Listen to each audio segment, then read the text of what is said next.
مش قادرة. ليه حرامي؟ لا.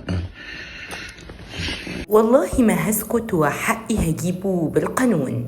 أول رد من هدير عبد الرازق بعد ظهور فيديوهات كتير منتشرة ليها في الساعات الأخيرة، وهي فيديوهات خادشة للحياء وتمثل علاقات جنسية كتير. الفيديو اللي ظهر لهدير عبد الرازق ظهرت فيه وهي زي ما يكون بتمثل فيلم إباحي.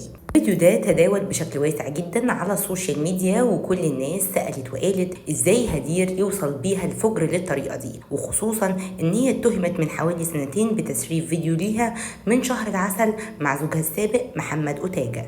لكن مع حملة التطهير المنتشرة للتيك توك في الساعات الأخيرة ظهرت فيديوهات هدير قلبت كيان السوشيال ميديا كلها، وفي فريق بيقول إن الفيديوهات دي قديمة لأن دلوقتي محمد أوتاجا يعتبر طليقها، والناس تانية بتقول إن هما بيتمتعوا بعلاقة خفية جدا في السر وبيمارسوا أعمال منافية للآداب بدون زواج، وخصوصا في شقة هدير اللي كانت موجودة في التجمع الخامس. الحقيقة إن دايما هدير عبد الرازق هي مصدر كبير لإثارة الجدل. ظهر ليها فيديو وهي بتضرب دكتور في شقتها في التجمع الخامس، وقالت ان الفيديو ده قديم وكل اللي حصل ده كانوا متجوزين من اكتر من سنة ودخل عليها شقتها واعتدى عليها. راحت الامن علشان تقبض على هدير عبد الرازق، صورت لايف وقالت الامن بيعتدي علي بدون اي وجه حق وجايين ياخدوني علشان طليقي اللي جه ضربني في شقتي في التجمع. وقتها اخبار هدير اختفت، ورغم اختفاء اخبارها الا انها ظهرت بفيديو جديد مثير جدا للجدل، ويعتبر فيديو فاضح وخادش جدا للحياء ان هي ترفع قضية رد شرف، وخصوصا ان الفيديوهات دي